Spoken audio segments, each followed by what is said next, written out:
Hello, sir. There you go. No. Welcome. We are back. Welcome to On Air with Walt exclusives. And been too long since we've been on. Oh, okay, the audience is really happy. Welcome. You are live on Air with Walt exclusives. We're back. I'm back. Been too long for hiatus, but we're going to be a lot more shows. Which really, this is a guest joining the show, and I have my first guest. I think you're going to really, really, really enjoy. It's Chris Ramsey, and Chris had the lucky guy that experienced an NDE, which is called a near-death experience. And it seems, from my research, that over 9 million people alone in the United States have experienced what Chris did. So that's what, about 5% of the population or something. I don't know. My math's off today. So welcome. Thank you. Thank you for having me. I appreciate you. Well, I'm excited. Likewise. Yeah, we've had a great conversation earlier, and how this happened, I'm still blown away. In terms of the fact, you'll share, but Chris was driving, realized, as he says, the elevators were closing, pulled over, had his near-death experience for about 14, 15 minutes? Yeah, as far as I can tell. Came back, went home, and then went to the hospital. Pretty crazy. So, tell us about yourself. Tell you about yourself. Well, I'm 44. I grew up in Indiana. I'm still living in Indiana. I'm a father of 8. Got 3 grandbabies, 3 dogs. Pretty much average, normal guy. Do construction for a living. Well, there you go. That's pretty labor intensive. Yeah. Cool. And when was this experience? It was August 5th of 2023. Okay, so it was just a couple of years ago. Just 2 years ago. Yep. Yeah. I called it my second birthday. I believe that. Yeah. And so tell us about what happened. So I was well, at the time, I kind of wanted to preface a little bit just as where I was in life. At the time, I was living in my Honda, like door dashing part-time. I was a drug addict, 400 pounds. And then I was actually door dashing, and I was delivering an order, and I had to make like 3 trips up a pretty steep driveway. And like I said, I was 400 pounds and out of shape, but I didn't think I was that out of shape. Like by the time I went to come back for the second trip, I couldn't breathe. Like, oh my! I even told myself, man, fatty, you need to do something about that. You're that you can't even carry 1 load of groceries in this garage without being out of breath like that. Well, by the third trip, I couldn't breathe at all. I wasn't able to get air in or out, and it felt like somebody was squeezing my heart. So by that point, I knew that there was something terribly wrong. You felt your heart, like your heart was being squeezed. It felt like somebody was squeezing my heart. Wow. And like I said, I couldn't get air in either way anymore. I didn't know. I thought I was having a heart attack. I didn't know that I was having an embolism yet. So I leave that customer's house, and my wife was at work right about 15 minutes away from where I was. And as I was driving away, because I wasn't able to breathe for so long, I knew I was starting to go unconscious because the elevator doors, like you said, they start to close. So I hurried up and pulled over. Luckily, there was like gravel on the side of the road, so I was able to just pull over, and I put it in park, and then I went unconscious. And then I don't know how long I sat there unconscious like that or nothing like that, but I remember it was almost like I came to, but everything was still dark. And then I heard a voice tell me, "This is going to hurt." And I heard a noise that sounded like something ripping. And then the next thing I knew, everything went away. All the anxiety, back and knee pain from being overweight and having bad back and knee, all of that was gone. I didn't even feel my body anymore. None of that pain or anxiety was there. And then I was looking down at somebody, but I didn't recognize who it was. And I was rather confused about what was happening, actually. And then I bumped into something, and I kind of looked, and I bumped into the roof of my car. And then it occurred to me that the guy that was laying there blue and dead was me. And then like by the time I could even process that, it was like I got pulled backwards. So I was going backward towards something, but my field of view was this way, until I realized my field of view was 360 degrees, basically. I didn't realize that until I was already close to where I was going. But it was like I got pulled up and out of space-time is the best way I can put it. Like I could look down here and see what was going on. And then I noticed that because another thing that I noticed was that I was made out of like a light web, basically like if you think of a strand of a spider web, I was that, but I was made out of like pure energy and light. And whatever I was getting pulled back to was made out of way more of that than me. And there was also a lot more webs going out to other places, going back into where I just came from. Wow. And stop me anytime you want if you have questions or anything like that. I mean, I know you don't need me to tell you that. Sorry. But anyway, so essentially I was pulled backwards to where I originally came from. This is the best way that I can put it. And I knew once I got there, I instantly knew everything. I knew what the deal was. I knew where I was. I knew why I chose the parents I did and everything like that. They say we do choose our parents. Yeah, we choose it all. We choose it all. That's the crazy part. Even the worst stuff was chosen by us before we come. Because our soul's coming here for something very specific, to learn very specific. It's like taking college courses, right? So you're coming to take a specific course. You're coming for a biology course. You're not going to want to bring you're not going to need the lessons for whatever else, physics, if you're looking into biology. It's kind of like that. So each soul has its own mission and it gets its own troubles and trials and tribulations and all that kind of stuff prior to coming. And maybe it shifts. I don't know everything again. But that was when I got back there, I realized like what I was in the presence of. Now, first of all, I want to say that I don't think that I got all the way home, if you want to call it that way. I think I only got taken to a pit stop. So on this journey, there was obviously more that you could have gone down the road, but you basically got at least somewhere down the road. See, the way that at least I can tell that it works from what I experienced is I think that we all have a higher self, and then that higher self is actually a lot of people, right? That it's like, okay, so if God is the original light, and then each higher self, which contains a lot of souls that can go down into our realm, then it's a fractal of God's light. It's like he's putting his light into a prism, and then that is scattering out. So each individual droplet, even though and I'm not saying that you and I are part of the same soul ball, is what the only thing I could think to call it. Soul ball. But if we are, but we're all connected. Even though it seems like we're separate here, we're not. Like we're actually coming from the same source, and then that source is also coming from a bigger version of that. Does that make sense? Okay.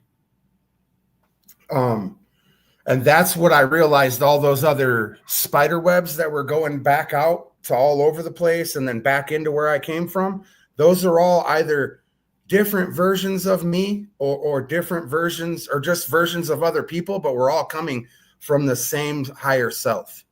Okay.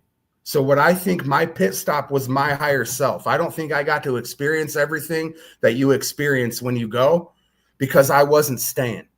Right. I was saying you came back. So yeah. And I wasn't given a choice either. That's something I hear a lot. It literally was a pit stop. Yeah. Yeah. And that's exactly what it was like. It was and I'm not sure if it wasn't set up on purpose, because it was like it was set up specifically to come in at a specific time and change everything. And turn me into something different. Means you get more gas, if we're talking about from a race, right? More tires and, refresh whatever, and off you go. I mean, it's supposedly very quick. Yeah. But so once I got there and realized what was going on, I got really, really ashamed of some of the things I had done like in my lifetime. And they thought that was the funniest thing on the planet. That one, I was ashamed. Huh? Who was they? They were whoever was interacting with me. So the entities that you're interacting with. Okay. Yeah, because even though it was one big ball, once I was a part of it, I was a part of a lot. It wasn't just and that was the thing. Like, I have a lot of passed away relatives, and my mom was the only passed away relative that I experienced. Everybody else that was there was like, maybe I knew them, maybe I didn't. If I did, it wasn't from this lifetime type stuff. It was a lot of input. And I don't know that I got I don't know, actual talk to God or anything like that. I don't know. But I know that they thought it was hilarious that, one, I thought I had anything to be ashamed of. And two, that I thought I was separate enough from them for them to not already know. They thought that was really freaking hilarious. Well, to me, just off the top of my head, sounds like there was no judgment. Yeah, no, not at all. Not at all. Basically, that was the part where they told me, like, the duality, the good and the bad, and the way we look at things here does not exist there. Like, that's part of what we come here to experience. Wow. And a lot of our version of good and bad are cultural filters. You get what I'm saying? Yes, of course. They're not really a spiritual filter, no matter how deep they feel like they are. And that was, I don't know. Because because I did have I don't know, that everybody talks about a life review. Mine wasn't really a life review. It was more, I got to experience every time I hurt somebody's feelings from their perspective. It really wasn't showing me anything about my life specifically, other than this is how you made them feel, and this is what we're not going to do anymore. And it wasn't right. It was just like, hey man, check this out. Remember this? This is how they felt. Dude, I had a kid in 3rd grade that I hurt his feelings over some stupid ass thing that I thought was funny. And they showed me that. I didn't even have memory of that in real life. Wow. Yeah, I had some stuff in 3rd grade, but I wasn't me picking on somebody. They were picking on me. Well, the thing, I don't have a memory of it other than them showing me in the NDE. But being what I saw, knowing me, it was a joke. I didn't mean to hurt his feelings, but it lasted him to high school. Right. And it never even occurred to me that it hurt his feelings. Right. Of course not. And again, you're not having a review of your life because it's a pit stop. Yeah. Yeah, that's true too. I hadn't thought of it like that. Right. Because again, you're saying there was no review in the end and this has been your life and all that. No. You had people that family, friends, entities, beings that you may have interacted with. But again, there was no review because, again, you weren't staying. Right. They just needed to show me what I was going to do better. Right. Because that was actually doing better on that kind of stuff is a big part of the mission I was given when I came back. Well, pardon the pun, it was a wake-up call. Yeah. In the biggest way you could have. Yeah. Yep. Majorly. So the only entity that you really felt saw or interacted with was your mom?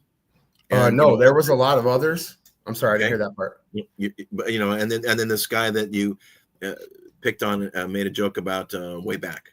Yeah, I didn't even experience him. I think he was still here. I just experienced his memory of me doing that to him. Like, I got to see the other side of me being a dick, basically. Okay. Because all of that, gosh, if I'm going to postulate, is energy.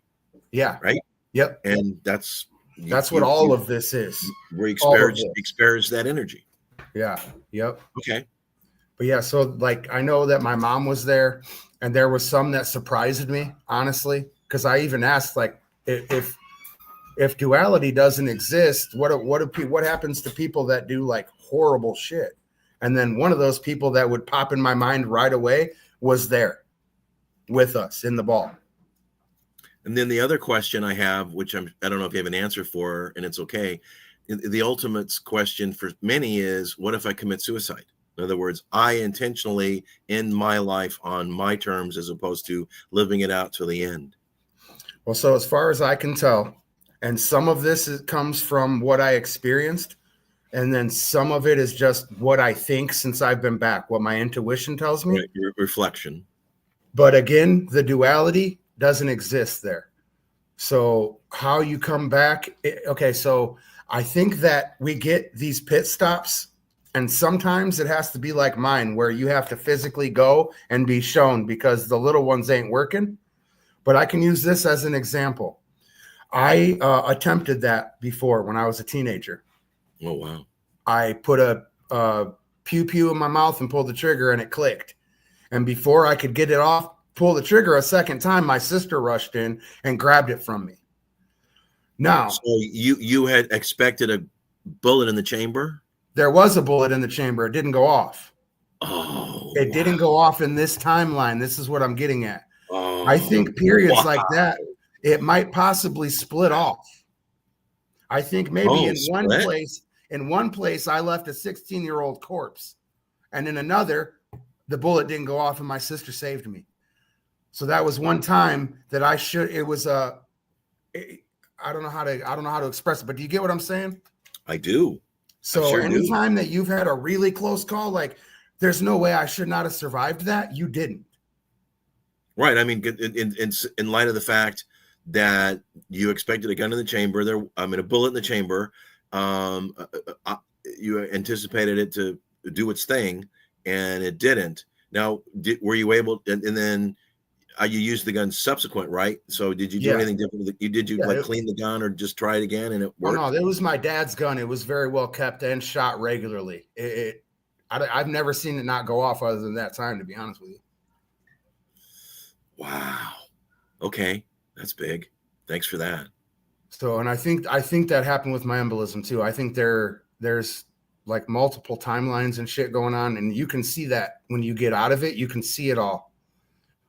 And I think that I left a corpse once again. I think there's 3 or 4 times in my life that I left bodies in one line and started fresh in another.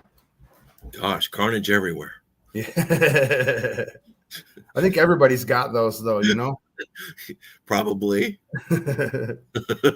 Okay. So what happened next? Basically they gave me I don't want to call it a life review, but this is what we're going to do better. And they told me that, now I know what's real and what ain't, because that was something I didn't believe before, but that I had to go back, and that I had a lot of work that I needed to do. And they slapped a mission on me, and basically they sent me back. They told me that I don't need to try to convince anybody of the fact of what's real and what isn't real, but just to show my brothers and sisters love and encourage them as best I can, and that they need to see good people, and then God will find them through that. Now, when you were there, and you saw all the webs and family and friends, did you see any being like a God or a Jesus or anything like that at all, other than maybe you experienced love? Just the ball of light. Ball of light. Which was, I think, my higher self, if you want to call it that. My pit stop that leads to God. Okay. I didn't see anything else other than like being able to get a good view of what our reality looks like, and the big giant ball. But the love part started straight away. Before I was even out of my car, that's all it was like. I don't even know. Love's not even the right word. Nirvana. It was perfect. Everything, it was just perfect. Yeah. As perfect as you could want it. That makes, pardon the pun, with perfect sense. And again, that was before I ever even got out of here. I was still in my car. As soon as I left my body, that's what it was. And also, I think that the voice that told me this is gonna hurt was also my higher self talking to me. Could very well be. Could very well be. So, anything else before you came back? No, not really. So, you came back. Yeah, thank God. Yeah. It I as far as I can calculate, it was 14 minutes, and I they just sent me back in my body. I woke up, I was blue and cold, and was your engine still running, or did you press? Yeah. So the car was still running. Car was still running. Air conditioning was still on. but you had it in park at least. Yeah. I had enough time because as soon as I saw that dimming, I was like, "Oh, park," and then it was done. I just slouched over. Okay. So you came back and you looked a little blue. Yeah, very blue. I picked my wife up right around a little over 10 minutes later, and I was still blue when I got there. So you had the presence of mind and the ability to actually drive the car. Afterward, yeah. Yep. That's almost as crazy as realizing you had enough time to pull over. Yeah. It's all crazy as all get out. Like, it was a setup from the start, if you ask me. So you made it home, picked up your wife. Yeah. Well, I picked her up from work, actually. I ran to her job, which was right around, like I said, about a little over about 14 minutes away. I went, picked her up, and as soon as she got in the car, she's like, what's wrong? I'm like, I don't know, dude. I think I might be having a heart attack. And she's like, well, let's go, whatever. So we go to the hospital, and we get there, and they run tests, and they figure out what's going on, and then they made me say goodbye to them and go into surgery right away. Oh, so they threw you right in. Oh, wow. So because they didn't realize that I had already kicked it. You didn't tell them. You didn't tell them, and they didn't ask. No. Yep. Okay. And so they were like, all right. Yeah, okay. I get that. Yeah. And they know with this particular embolism, you don't survive it. Oh, my goodness. So it was more like a precaution, just in case you're going to want to say goodbye. So they made... So they made you say goodbye, even though you knew you were going to come back. Yeah, I didn't know at that point. Still, well, they said you had a lot of stuff to do, and we're sending you back for a reason. Oh, so yeah. My interpretation is they're not going to have you send you back and have you go to the hospital to go back. Yeah, but I didn't have any memory of that yet. Oh, as far as I could tell, I passed out and woke up. I didn't know. Passed out and woke up, so you had no. Oh, so you know. I didn't have any recollection of that for a while, actually. Okay, so what was there anything that triggered you, or how long did that take, or how did that happen? It was a while. About 3 months, I had no memory of that. Okay. And then it was actually getting clean. Okay. When I got clean, I started having the memories flood in. Oh, okay. Yeah, so I think maybe you had to take out some garbage first. Okay. Yeah, I had to clean the temple, right? Yeah. But I did that not without the knowledge. That's the crazy part, is because I just knew I needed to do something different. And then once I got the knowledge of that, everything changed. Okay.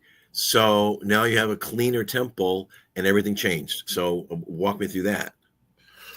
Well, so I had the embolism in August. I had moved into a place in December. Mm-hmm. In December, and then I was an opiate addict real bad, and I white knuckled. It's not hard to do. I did about 15 shows on recovery, and if I might just interject, there was one guy that was really crazy. He was from New Jersey. He was a truck driver, and he had knee surgery and was on Oxycontin. And then they shut him off Oxycontin. They said, you've had enough, and he said, well, I'm still in pain. So he went to heroin. Yeah. He said, I didn't wake up one day to be a heroin addict. I was in pain. They wouldn't give me more pain pills. I had to do something. So, and he finally got off heroin, of course, but yeah, it was crazy for him. I thought that was my similar story. Yeah. It's not like he starts with a back injury, and next thing you know, it's over. There you go. Yep. Right. Yep. I got you. I do. Yeah. Happens too many times. Yeah. Oh yeah. But yeah, so I once I realized what had happened, it kind of helped me a lot, because I was still going with no faith. No, right. You're just running on whatever. Yeah. And then I'm trying to quit strong opiates that I ended up being sick for like a month over. But I wouldn't have been able to do that month if that memory wouldn't have come back. It was probably just a nightmare. Yeah. Now, as the world to come back, you had aches and pains and whatnot. Was there any healing involved physically in that regard? So when the embolism happened, I was 400 pounds. I was insulin dependent diabetic. They pulled 2.8 clots out of my chest. I had a myriad of clots in my both legs, both lungs. They found 6 large lumps in each of my lungs that they thought were cancer. And then there was something else too. Hold on, let me think. Oh, and then they found what actually caused the embolism, which was a real rare immune disorder. And all of that's gone now. All of it. So the cancer's gone. It ended up not being cancer, but the lumps are gone. The lumps are gone. I have no clots. I'm down 200 pounds. My immune disorder and diabetes are not you can't find them in my blood. So the doctors can't. Essentially, you were healed from all that. And your back pain? Yeah. I mean, I have it here and there, but it's from working out. Okay, so that got reduced as well. Yeah. Oh yeah. There you go. Yep. And if I might ask, I know it's a stupid question, maybe. So, how long did it take you to lose all the weight? I mean, that's a job in of itself. So you figure, I started going hard on my weight February of 24 ish. So from then to now. Okay, so about 18 months. Yeah, and I got down to, I was at like 398 when I had the embolism. And then I got down to 220, and then I've been working. I'm back up to like 230 in a healthy way. Wow, that's good. I'm a big guy, so I'm gonna be over 200 pounds no matter what I do. I'm 16. All right. It's still a mentionable and huge improvement, and obviously I had to buy new wardrobe, but yeah. It's a small price to pay. I swear. Yeah, this is stuff I really want to point out that I was not the willpower discipline guy.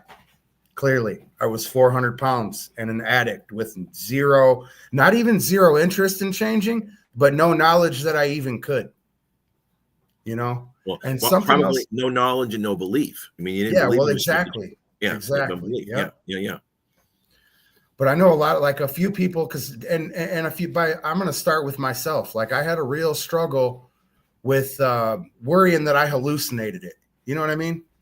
But then that would be right. I mean, did this really happen? Yeah. Well, because I didn't believe in none of this shit. So I'm a logical guy. I was lacking oxygen to my brain. There's a million things that could have been going on. Right, because you had physical pain in your heart that was felt like it was being squeezed. Yeah. So, hey, here we are. Yeah. But I don't believe that. No, I've had 2 years, well, minus the 3 months it took me to get the memory back. I've had a couple years to go over it a lot.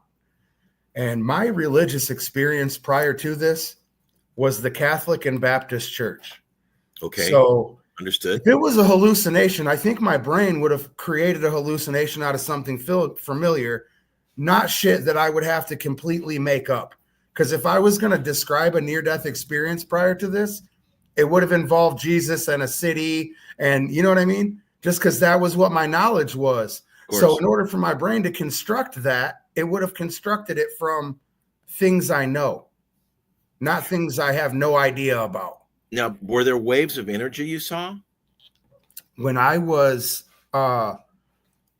leaving, when I could see down into this, then yeah.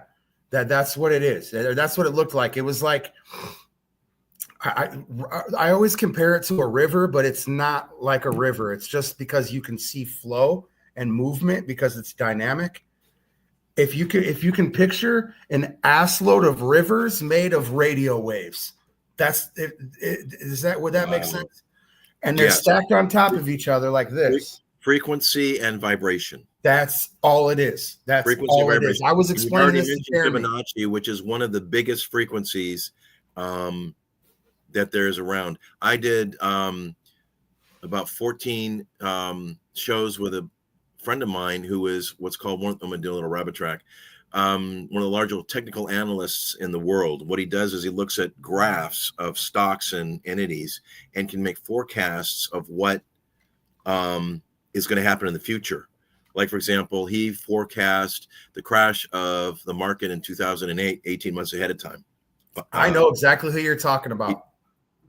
Yeah. And he uses 7 wave theories, Fibonacci, EKG, Heisenberg, and the rest to make forecasts. And he's extremely crazily accurate.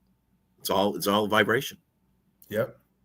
That's what I was me and Jeremy were talking previously, and we were kind of kicking the flat earth thing around, and I was like, man, y'all all wrong because I didn't see any of that. There wasn't no balls and nothing but the balls of light.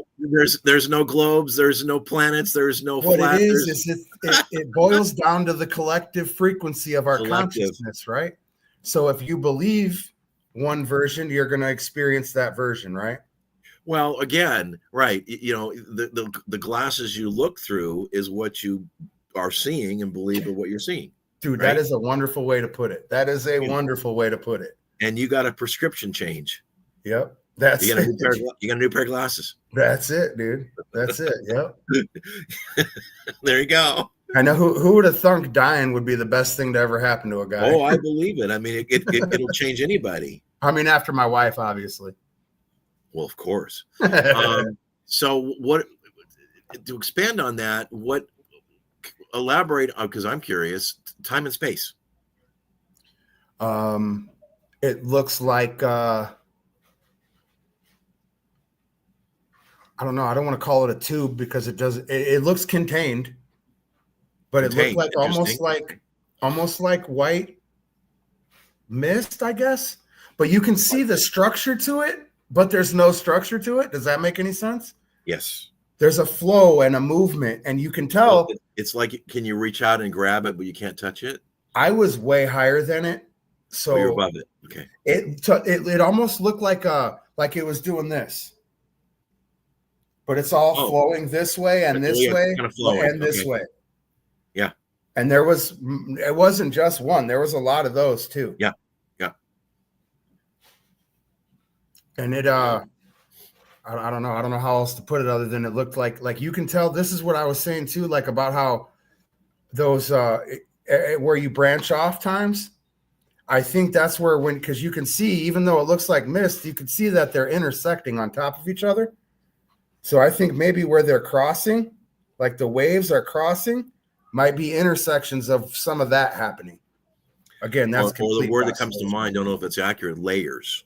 Yeah. Yep. It was like layered. Yep. Okay. Yeah. All on top of each other. Yeah. And I think maybe that's how we experience maybe what I was seeing. And this is postulation. Again, this is just me going through my memory. Well, it's your perspective, of course. Yeah. Maybe what I was seeing was the different dimensions. Right. So each one of those layers was a different dimension until you're out of it. Wow. Okay. Could very, very well be. Wow. Okay. And I think that's why it's possible for us to be able to do the split offs because of the way everything's stacked up. That's why I know that we're encountering multiple dimensions at once. I'm pretty sure that's where a lot of the ghost phenomenon comes from. I don't think that's dead people. I don't think we hang out here like that. Oh, you mean you don't see dead people? Nope, I think it's energies. I see dead people. We were just talking about that movie the other day with the kids. It was a great film, by the way. Yeah, it was, wasn't it? That's what I was like. I can't tell you, the twist is too good.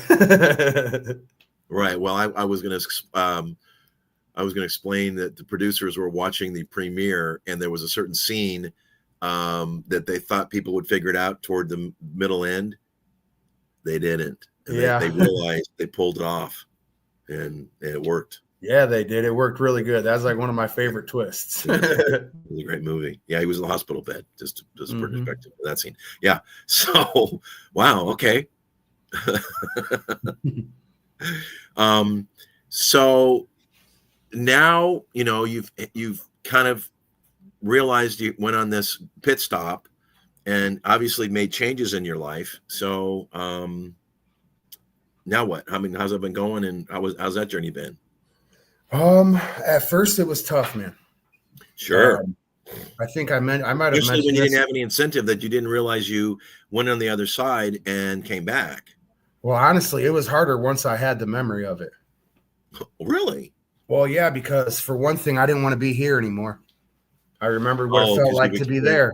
You've experienced the other side. Yeah, and then Yeah. it was like I all of a sudden I felt huge, like I was stuffed into a tuna can in my body. Okay. So I was very uncomfortable in my skin for a while. And then I can believe that, because you had an expansive, I'm going to say expansive experience, and now you're back in this meat suit. Yeah. Yep. Yeah. Yeah. So the first 3 or 4 months, I was rather, I don't know, angry, depressed, that kind of stuff. Plus, I was also going through getting clean at the same time. That's not fun by itself. So, but once I had a little bit of time to process everything and remembered what my mission is and all that kind of stuff, it gave my life a kind of purpose that it never had before. And I just hit the ground running. I've since, and this is crazy stuff, but I've quit a job that I made pretty good money because I want happiness. I know my happiness is more important than anything else here now. Happiness and peace. Yeah, that's it. Love. Yeah, yep. That and helping my fellow travelers along their paths, like I was told. Well, as I said, in the United States alone, from my research, 9 million people, and it's pretty evenly divided between male and female. Yeah. I went on quite a few rabbit holes after I had once everything came back to me, and I noticed a lot of I compare and contrast to what other people experienced and stuff like that, and man, there's a lot. There's a lot, and a lot of them are very similar. I was gonna say there's similarities.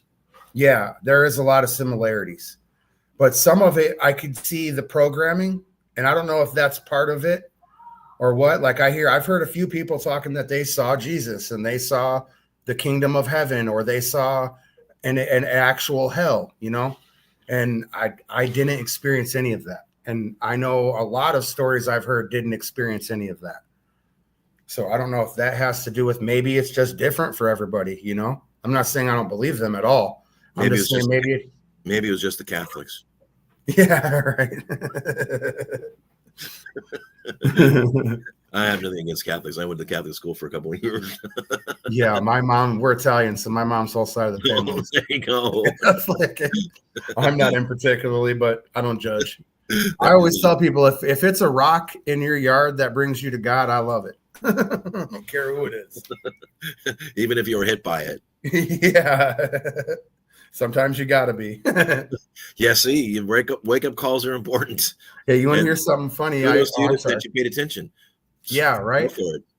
Because I don't know what would happen if I didn't this time. But my mom used to say it to me all the time, because she knew she was once again a Catholic, so she was obviously a believer, and I was not. And she used to tell me, "Boy, one of these days you're gonna keep not believing. He's gonna hit you with a 2x4." I say he did. I say he did. To say the least. Yeah. I mean, I'm still blown away that, part of me is going, you obviously had the presence of mind to pull over, and of course the ability to, and and didn't even have time to turn off the engine, and then the crazily you experience, you came back, and then even as sick as you were, you still were able to drive home for 10 minutes. Mm-hmm. Right? I mean, that whole thing is like, wow. Yeah. I shouldn't have got out of that guy's driveway from what the doctor said. Yes. That's my point, is all of a sudden you're in your car driving, and then had your experience, and you still drove for 10 minutes or so to get home. I mean, as opposed to calling an ambulance and, doing all that jazz. Yeah. Because I think a lot of people would have said, I don't know if I can drive, right? And they call for help. I'm not a lot of people, that's for sure. I know. I also woke up during surgery, and oh my gosh, with anesthesia? Yeah. They had me. They went in through my groin. Right. And once again, I want to reiterate that I was 400 pounds. Right. Is a little bit of a challenge of a journey in that regard. Yeah. So they had me laid back and they had like a tent up. And when I came to, he was trying to readjust my stomach. And they had like this tape on my stomach that would pull it out of the way. And he goes, I need his gut out of the way so I can get to his groin. And I was like, that's what she said.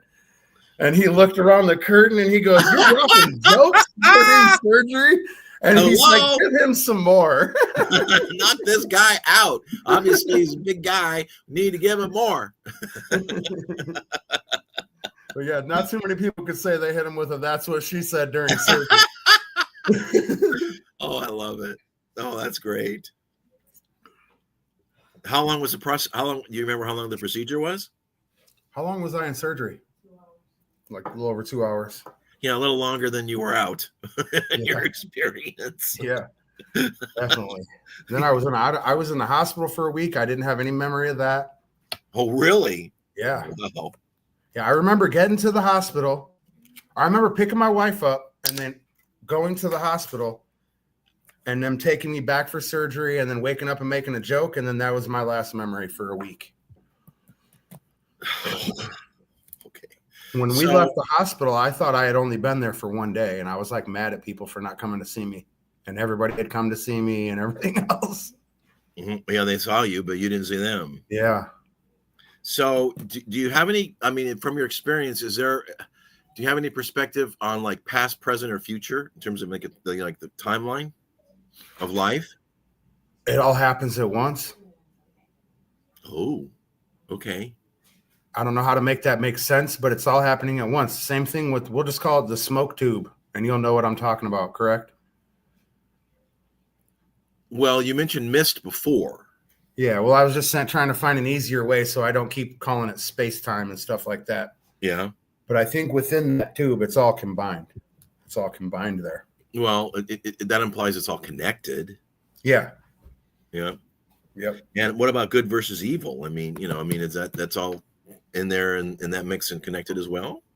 Like I said, obviously when you were there, you saw some beings, you weren't judged. Yeah. And you I can be real specific if you want me to, because I don't like mentioning the name because I feel like it throws people off. But it's your experience, my friend. So yeah, well, have at it. I specifically was like, what about guys like Jeffrey Dahmer? They're like, oh, he's here. Okay. So, but did they say like, is he upstairs or downstairs?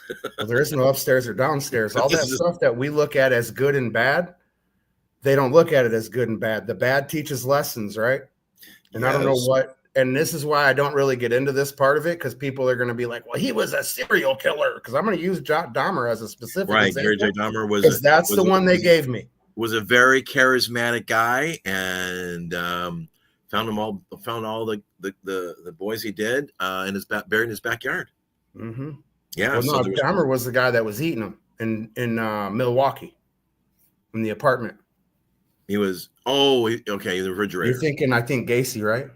No, I'm thinking somebody else. I thought it was Dahmer, okay. But yeah. But that was, and I don't know what the purpose of any of that bad shit is. I might have known while I was there. I didn't get to retain everything that I knew while I was there. But I do know that the good and the bad all happened for a reason. Well, let's go there. So about 3 months after you had your event, things started coming to you, right? I mean, were you awake when it happened, or were you dreaming it, or I mean, you would just be hit with something, or I mean, the first waves where I was awake.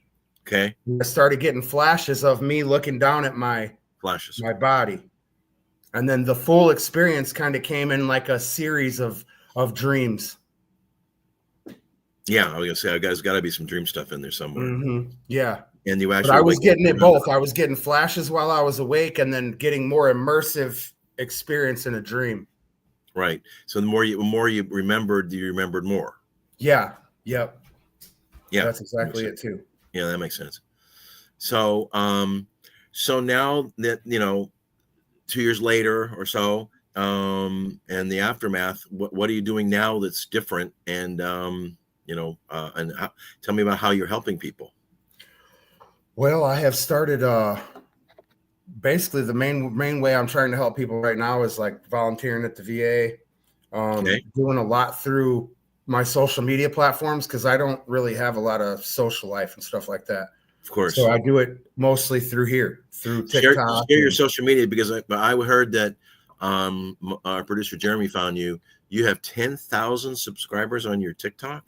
I'm close. Yeah, I got about 8,500. Wow, that's amazing. That's phenomenal. So I've built. I know you're on there a lot. Yeah. TikTok is my main thing. YouTube is actually starting to do pretty good for me. And by pretty good, I mean people are commenting saying, "Man, I needed to hear that."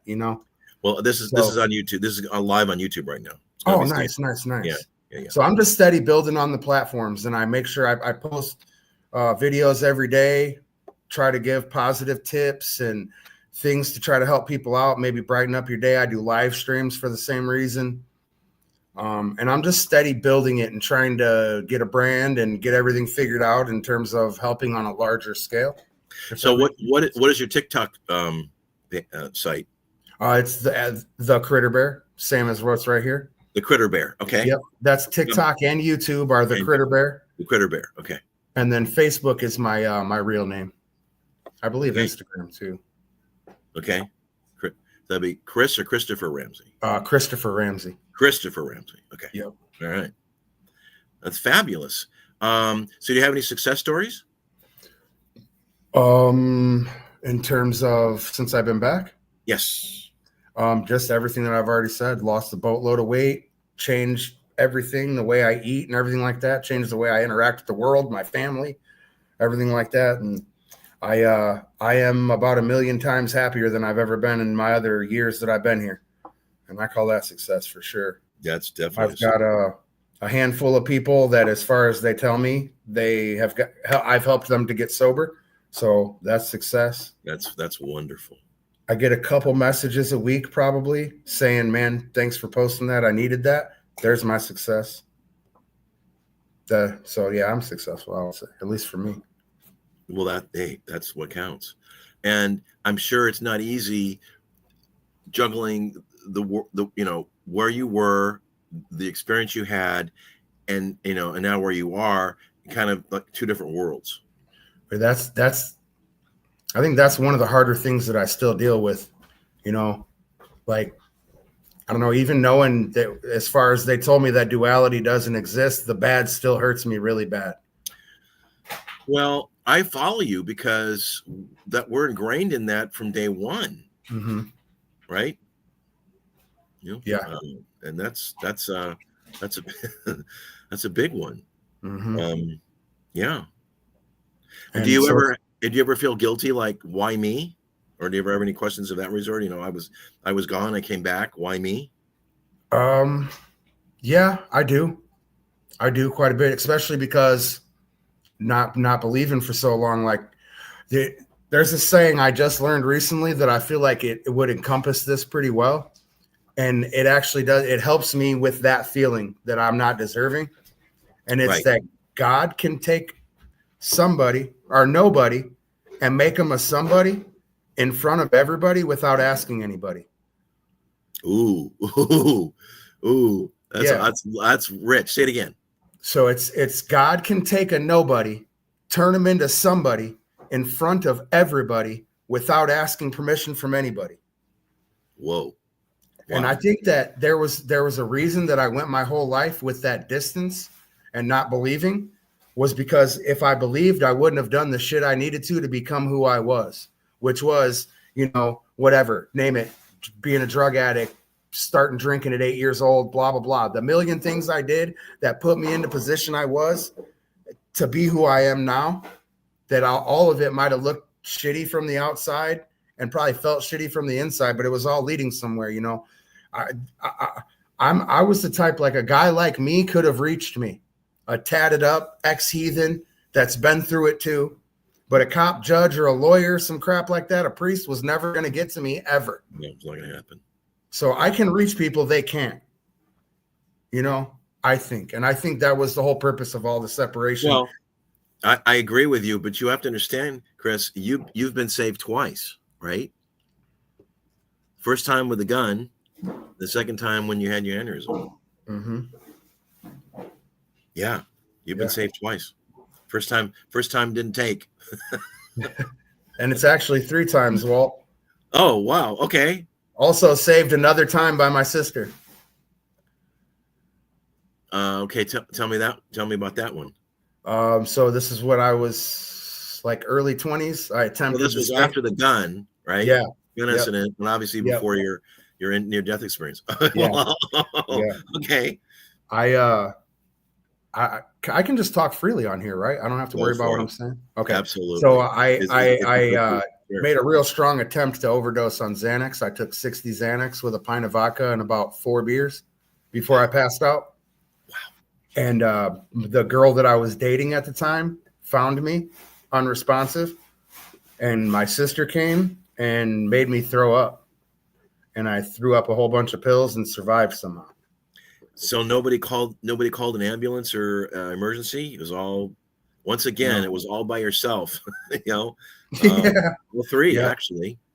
Yeah. Yeah. Wow. The other 2, like I said, the first one I never even went unconscious. The second time I went unconscious, but that's all I did was, would just go unresponsive or whatever. I didn't have any memory or experience from those. I understand that, but you experienced it, you came out of it, and then you went and got help afterward. Yeah. Right. Yep. And then that one you had help, but it wasn't from the authorities or from that world. Yep. Wow. Okay. Well, yeah. Sometimes it takes more than 2x4 to get our attention. Yeah, that's right. That's right. That's right. Wow. So that's awesome. And I'm sure still living in 2 worlds is you talk about the duality. Yeah. Yep. That's really all that's rough about it anymore, to be honest with you. It's just, like I get down and out sometimes too, just like everybody else does. I'm still in a meat suit. Of course. And especially, we lost our son recently, and that's going to bring some dark feelings, Oh, I'm so sorry for your loss. Those are the times that I really want to go home, if that makes sense. So that's a struggle. It's almost like knowing is the biggest blessing, but also the biggest curse. Yeah, I follow you. I do. You know too much. And here we are. Yeah. Yeah. So, wow. Well, do you have anything? I mean, we've been going almost an hour. Let's see. Well, I have someone here writing me something about with your sister from the future and when you were in the hospital. So when I was 6 years old, I cut my finger off. You intentionally did it or by accident? No, I on accident. Sorry. No, you're good. That's a valid question. I mean, who knows?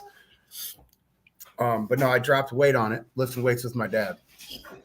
And so I was in the hospital for, I don't remember if it was 3 weeks or 3 months. I'm going to go with 3 weeks because that seems more feasible.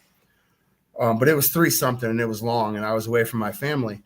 And there was this woman that kept visiting me. She came and visited me every night while I was in the hospital. Every night. Then, but she wasn't dressed like a nurse or nothing. So I don't know. I don't know what I thought because I was fucking 6. Who knows? I don't know that I had any thought about it until I went to leave and they didn't know who I was talking about. So whatever, I'm a little kid. Because it was real to you. So you lost a finger and you were in the hospital for that period of time? Yeah. Wow. Yeah, I had to do a bunch of crazy rehabs and surgeries and stuff because it smashed and cut it and it was all bad. But anyhow, so I remember them not knowing who I was talking about when I was wanting to say goodbye to her. And then later in life, I don't see my sister for years. So the first time I see her in years, she's in her 40s, and I haven't seen her in her 40s. So she was not dead; she was alive. Yeah, my sister was 2 years younger than me, so she was only 4 when I cut my finger off.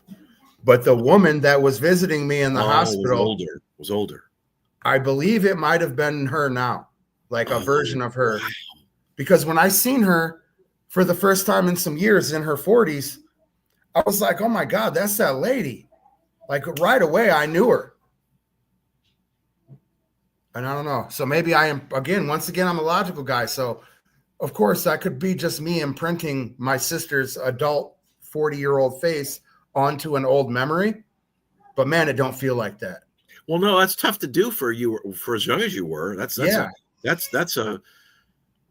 quite a leap. And how would I have known what her face was going to look like in her 40s? She was 4. Exactly. So I don't know.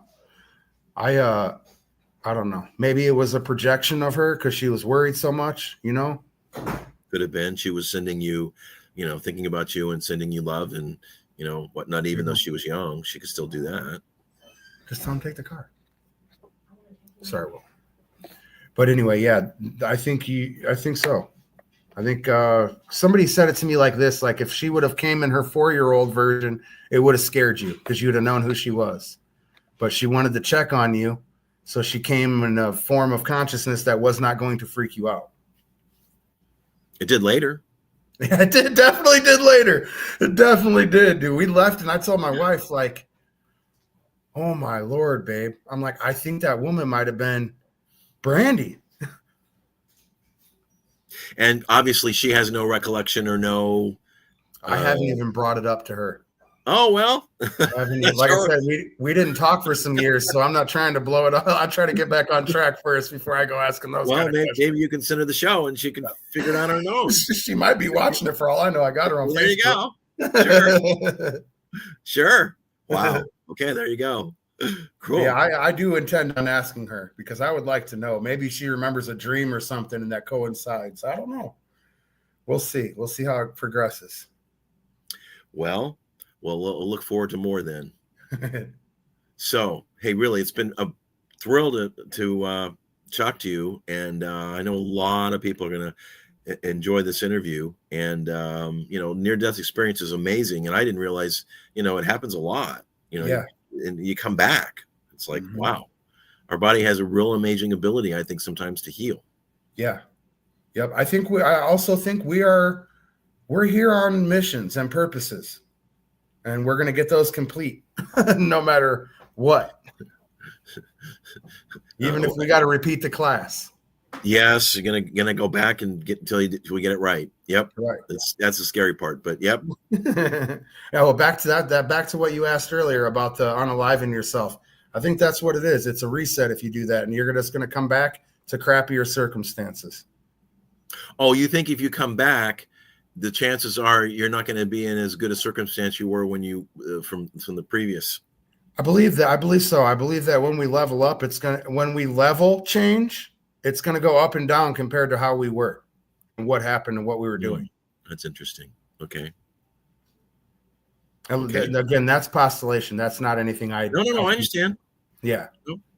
But I just like to clarify what I remember and what you've had a little experience and in more ways than one of this, and it is what it is. Absolutely. So again, how do they get hold of you? The Critter Bear on TikTok and YouTube, and then Christopher Ramsey on Facebook. Okay, awesome. I'm gonna have to. I'll look you up on Facebook. I'm on Facebook cool. Periodically. Yeah, I don't do a whole lot on the other apps other than post. Most of my engaging and interaction is on TikTok. Yeah, and obviously your home base is TikTok, right? Yeah. And I think TikTok's gonna be around for a while. I think it's funny from my research. This is a side note. The information is stored on an Oracle platform here in the United States. I make a big deal about China. It's already in the U.S. and Trump. Well, that was what the shutdown was. Pardon? They shut it down to switch the servers from the Philippines to the United States. I believe that's what happened. Yeah, I believe that's the time that it takes to do that upload was exactly the amount of time it was off. How long was it down? I think it was 17 hours. Wow, relatively speaking, it's less than a day. That's pretty quick. I mean, because a lot of funny. It coincides. Could have been just about the right amount of time to switch to meta servers. What a quinky dink! And hear the word. Hear the number 17 is back. A lot lately. Yep. So yeah, and so I think TikTok's going to be around for quite a while. So that's a good thing. I tried to stream on YouTube a few times, but for some reason it won't let me have a chat. Like I can't see my chat. You know what you might try is I'm going to upload this because there's no connection with the platform you're using. Is Rumble. Yeah, but somebody else mentioned me about Rumble. A lot of people know about Rumble. Well, I'm going to go there. In middle of October of 2020, 24 or 25 platform shows were removed. And they had 4.5 million subscribers and viewers, 4.5 million viewers a week watching those 25 shows, which obviously is a little larger than mainstream media. And they were conservative in their perspective. Is that this is Rumble, right? Pardon? This is Rumble? Yes. And Rumble got started after that, or became a thing, and all of them mostly gravitated toward Rumble. I mean, YouTube's a phenomenal platform, but Rumble's as close as you're going to get. Yeah. So, and you can actually read comments and whatnot while you're on it. TikTok and YouTube are a really good gauge for me if I'm on to something, because every time I'm speaking truth, they shut me down. Every time. I'm like, okay, bet that video touched a nerve. Is there any particular theme that touches a nerve more than others? For me, I don't like the people that run this place. Well, we're in a I don't know, I'll say spiritual battle in that regard. Yeah. And see, that's something else. The way that this is set up has been kind of hijacked from my experience, I think. Yeah. So that really and I struggle with this because I'm a generally good-natured guy, always have been, even before the experience, right? Yeah, I see that. Yeah. So it's hard for me to deal with ugliness and meanness, and so the thing is, like, now that I have this knowledge, I know that all of that is serving a purpose, just like it did for me. Everything that happened in my life, the worst of them was the biggest things I needed, right? But that's hard to reconcile when you have a heart that's as big as a fucking, bigger than your head. It's hard to see people get hurt. It's hard to see like my son got shot, and then the guy that shot him's buddies were bragging and acting like it was fucking cool. Like that kind of stuff is hard for me to deal with, even if it wasn't my kid. Charlie Kirk example, perfect example. They're online. Oh, thank God that racist. He wasn't racist, you idiots. The guy constantly talked about how he didn't believe in race and that we've been tricked, but he was a racist. In either way, even if he was racist, he didn't deserve his life taken. You people don't get to go around telling everybody else what they're going to do. And if you don't like what they're doing, you kill them. That's not the way any of this is supposed to work, bro. Totally agree. And then, I got into it with people on Facebook over it, and I usually do not engage with that kind of shit, Like, I really don't. But I think just because it happened to my kid 2 months ago, and it was the same kind of thing. People celebrating it like he did something wrong, and all he did was date somebody that somebody else didn't like it. Like, it doesn't make any sense. And so, the ugliness here, even though it's serving a purpose as far as they tell me, I struggle with. And they became the judge, the jury, and the executioner. That's it. Yeah, that's it. I hear you. Right. And I hope they caught him and dealt with it. Yeah, he's locked up. Okay, they caught him and dealt with it. Good. That's all we can do. Yeah, it's just sad, man. They're both young men. Now both their lives are gone. Yeah. Now the daughter that my son was helping take care of, that was his, has neither of them. Right. Like, what are we doing, bud? What are we doing? Yeah. Right. It's tragic on all fronts. Yeah. Right. I hear you. I really do. So, but that's the world we live in. Yep. So I really appreciate you, all that you're doing. I know you've paid your dues in that regard and having a phenomenal story. So I hope this is helpful to get it out. I appreciate you having me, Walt, for real. I didn't mean to cut you off, but I just really want to say thank you, man. Thank you. And you know what? We'll look for more. Maybe catch up down the road and get a report. Yeah. Hey, on a side note, well, we were talking about some stuff on our phone conversation. I bet we could do an off NDE podcast pretty easy too. Beam me up. There you go. So, folks, you've been listening to On Air with Walt exclusives, and you can find me. My website is onairwithwalt.com, and I'm on YouTube, and going to have a Rumble channel now, and I'm on Instagram primarily, and look forward to more. So, Chris, it's been a pleasure, a thrill. Thanks so much. Thank you very much, Walt. God bless. Have a good day.